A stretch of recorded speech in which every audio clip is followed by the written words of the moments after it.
আমরা চাই না দেশে সন্ত্রাস থাকুক, আমরা চাই না দখলদারি থাকুক। আমি সবাইকে বলবো, যেখানে যেই গুন্ডা, যেখানে যে চাঁদাবাজ গুন্ডামি করার জন্য, চাঁদা নেওয়ার জন্য যাবে, ওকে খাম্বায় বেঁধে রাখবেন। সবাই খাম্বায় বেঁধে রাখবেন, আমাদেরকে খবর দিবেন। আশেপাশে মাদ্রাসা থাকলে মাদ্রাসার ছাত্রদেরকে বলবেন, যেখানে চাঁদাবাজ চলে আসছে, আমি মাদ্রাসার ছাত্রদেরকে বলবো, বাসের লাঠি দিয়ে ওদের ঠাইকে খুলে দেবো। বাংলাদেশের কোনো চাঁদাবাজ দেখতে চাই না, কোনো চাঁদাবাজ বাংলাদেশে থাকবে না।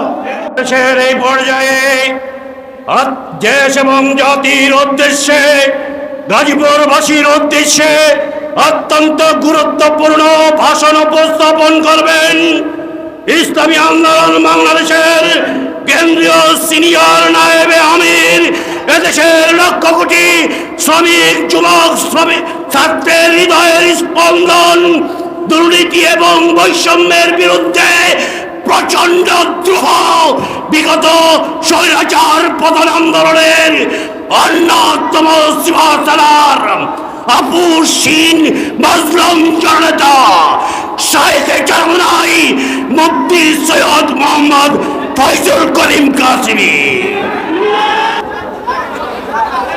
আসসালামু আলাইকুম ওয়া রাহমাতুল্লাহি ওয়া বারাকাতুহু।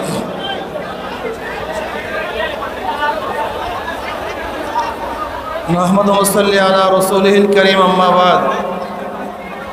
ফাউযু বিল্লাহি মিনাশ শাইতানির রাজীম। বিসমিল্লাহির রহমানির রহিম। ওয়া মা আরসালনাকা ইল্লা রাহমাতাল লিল আলামিন। সাদাকাল্লাহুল আলিয়্যুল আযীম। সবাই পড়েন সাল্লাল্লাহু আলাইহি ওয়াসাল্লাম।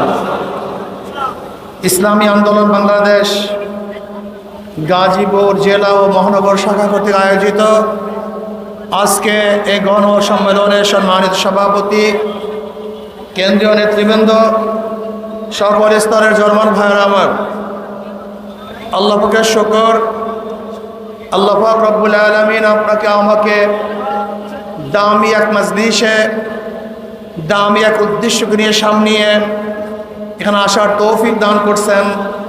এর জন্য শুকরিয়া আদান আমরা সবাই বলি আলহামদুলিল্লাহ।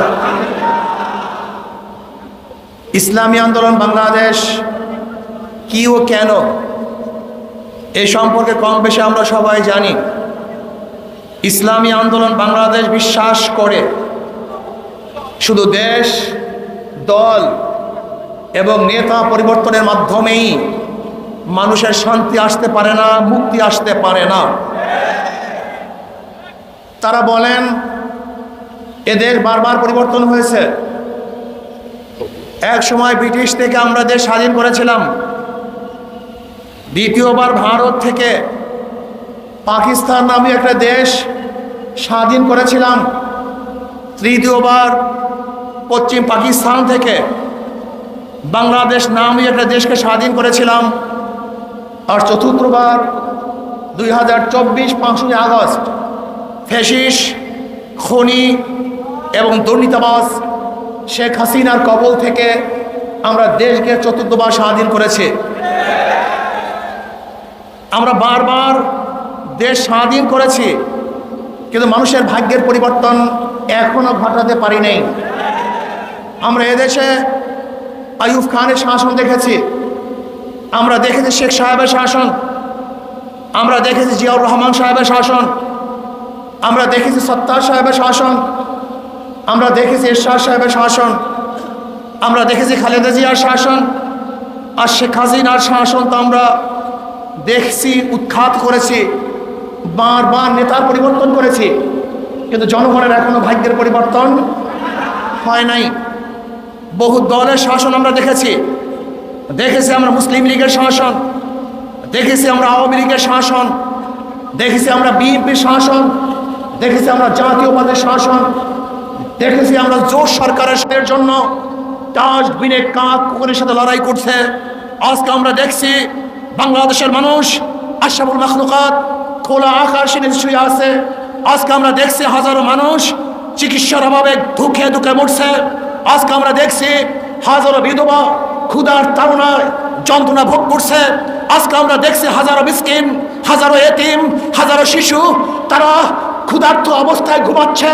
হাজারো মানুষ শান্তি নাই, মুক্তি নাই, তাদের পেটে খাদ্য নাই, তাদের শরীরের মধ্যে বস্ত্র নাই, তাদের উপরে কোনো ছায়া নাই, তারা আজকে শিক্ষিত হতে পারছে না। যদি বাংলাদেশের মানুষ শুধু দল এবং দেশ এবং নেতা পরিবর্তনের মাধ্যমেই শান্তি পেত, তাহলে এই মানুষগুলো আজকে কষ্ট করতো না। কিন্তু কেন কষ্ট করতেছে? কারণটা কোথায়? আজকে হাজারো মেধাবী রিক্সাওয়ালা, শ্রমিক, কুলি, মজদুরের সন্তান মেধাবী, কিন্তু তারা ক্যামব্রিজ, অক্সফোর্ডে, হার্ভার্ডে, বড় বড় ইউনিভার্সিটিগুলিতে, রিয়াদ ইউনিভার্সিটিতে পড়তে পারছে না। কারণটা কোথায়? এর কারণটা কি? আজকে হাজারো মিসকিন, হাজারো বিধবা তারা ক্ষুধার চালনায় অজরে পানি, চোখের পানি ঝরাচ্ছে, কিন্তু তাদের মুখের মধ্যে খানা তুলে দেওয়ার মতো কোনো ব্যক্তি আমরা দেখছিলাম। আজকে হাজারো নির্দোষ আসামিরা কোর্টের মধ্যে ঘুরছে সুবিচার পাওয়ার জন্য, ন্যায্য বিচার পাওয়ার জন্য, কিন্তু ন্যায্য বিচারের অভাবে হাজারো মাজলুম আজকে জেলখানায় ধুকে ধুকে মরছে, ফাঁসিতে ঝুলছে, কিন্তু তাদের পাশে আমরা দাঁড়াতে কেন পারছি না? এর কারণটা কোথায়? আজকে 92% মুসলমানদের দেশে মুসলমানরা বুক ফুলিয়ে কথা বলতে পারছে না। আজকে মুসলমানদের দেশে দাড়ি রেখে হাজারো জায়গায় চাকরি হয় না। আজকে মুসলমানদের দেশে হাজারো জায়গায় টুপি পরে চাকরি করতে পারছে না। আজকে হাজারো আমার মা এবং বোনেরা বোরখা পরার কারণে তাদের চাকরি হচ্ছে না। আজকে হাজারো মুসলমানেরা দাড়ি এবং টুপি রাখার কারণে ইউনিভার্সিটির মধ্যে ভর্তি করতে পারছে না।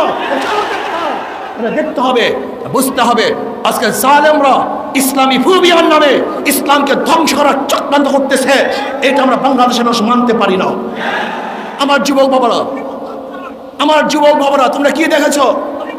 এই 5ই আগস্টের পরে যে বৈষম্য বিরোধী আন্দোলন করেছিলাম, সংগ্রাম করেছিলাম, মানুষকে মুক্তি দেব, মানুষের কল্যাণ করব, সেই সমস্ত নির্যাতিত মানুষের মুখের মধ্যে হাসি উঠাবো।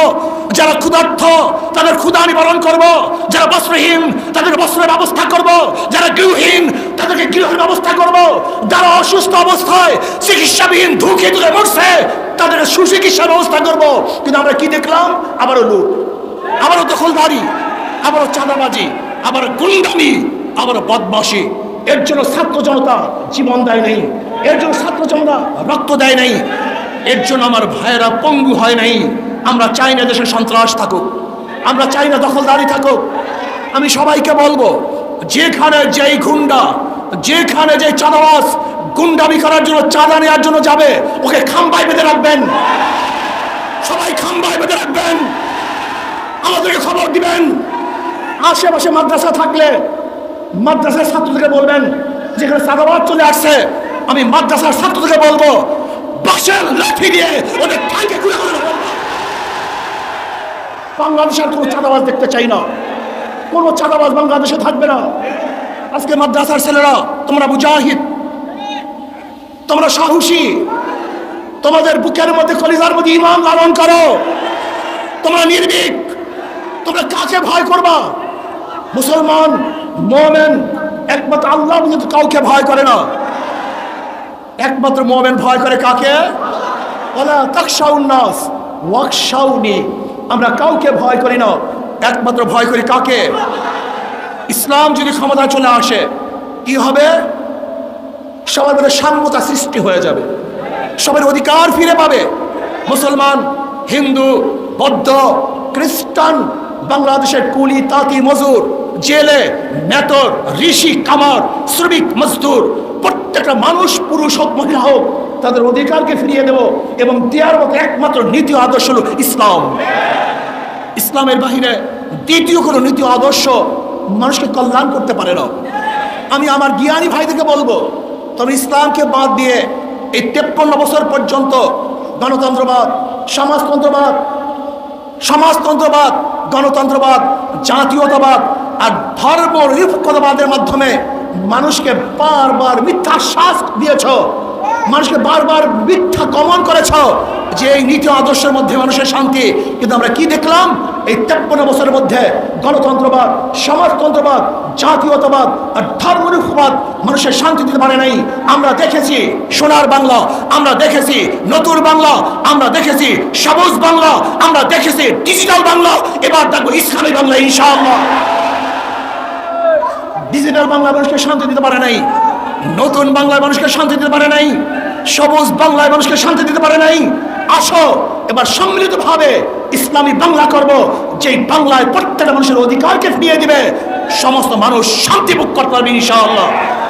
আমি হিন্দু ভাইদেরকে বলবো, সামনে দুর্গাপূজা চলে আসছে, আর উদ্যমের সাথে আরো আনন্দের সাথে দুর্গাপূজা পালন করবেন। আওয়ামী লীগের আমলে যেইভাবে দুর্গাপূজা পালন করছেন, তার চেয়ে ওজন এবার দুর্গাপূজা উৎসব আপনারা বেশি করতে পারেন। কিন্তু মনে রাখতে হবে, ধর্ম যার যার, উৎসব তার তার। ধর্ম যার যার, উৎসব তার তার, ভোলাবেন না। আর দুর্গাপূজা নিয়ে কেউ যদি রাজনীতি করতে চায়, চক্রান্ত করতে চায়, ইসলামী আন্দোলন বাংলাদেশের প্রত্যেকটা নেতা কর্মী অত্যন্ত প্রহরী অবস্থা আছে, তারা পাহারা দিবে। আমাদের সংখ্যালঘু ভাইয়েরা তাদের পূজা উদযাপন করবে, ধর্ম পালন করবে, নির্বিঘ্ন করবে, শান্তির সাথে করবে, নিরাপত্তার সাথে করবে। এই দায়িত্ব ইসলামী আন্দোলন বাংলাদেশ কাঁধে তুলে নিয়েছে ইনশাআল্লাহ। ভাইয়েরা আমার, ইসলামী আন্দোলন বাংলাদেশ শান্তির এক সংগঠন। অনেক মানুষই আছেন ভদ্র, যোগ্যতা সম্পন্ন, জ্ঞানী, গুণী, কিন্তু তারা রাজনীতিতে আসে না কেন? ঘুণে ধরা রাজনীতি, পচা রাজনীতি, নষ্ট রাজনীতি তারা আসতে চায় না। আমি ওই সমস্ত ভদ্র ভাইদেরকে বলবো, আপনি যদি লুকিয়ে থাকেন, এখানে না আসেন, তাই লুচ্চা এবং গুন্ডা বদমাশেরা এই জায়গাকে দখল করে নেবে। এজন্য আসুন, যারা ভালো, ভদ্র, জ্ঞানী, আপনারা এই ময়দানে আসলে কোনো বদমাশরা এখানে থাকতে পারবে না, পালাতে বাধ্য হবে ইনশাআল্লাহ। এই জন্য সবাইকে অনুরোধ করবো, আসুন ভদ্র মানুষগুলি, যারা হিরক তুল্য, মানিক তুল্য, মুক্তা তুল্য, আর নাসু মাআদিনু কামাআদিন যাহাবি ওয়াল ফিদ্দা, খেয়ালুন ফিল জাহিরাতে খেয়ালুন ফিল ইসলামি যা ফাকিহু, যারা বিশাল বিশাল জ্ঞানের ভান্ডার নিয়ে বসে আছেন, আদর্শ নিয়ে বসে আছেন। আমরা চাই ইসলামী আন্দোলনের পতাকা ঐক্যবদ্ধ হয়ে একসাথে এই দেশটাকে গড়ব, এই জাতিকে গড়ব। ইসলাম, দেশ এবং মানবতার জন্যই ইসলামী আন্দোলন বাংলাদেশ রাজনীতি করে। এই ছায়াতলে সবাইকে ঐক্যবদ্ধভাবে আসার অনুরোধ রেখে জালেম মুক্ত এক দেশ গড়ার জন্য, যেখানে থাকবে না কোনো বৈষম্য, সেই বৈষম্যহীন এক দেশ গড়ার জন্য আপনাদের সবাইকে দাওয়াত রেখে, উদাত্ত আহ্বান রেখে আজকের বক্তৃতা এখানেই শেষ করছি। আল্লাহ হাফেজ।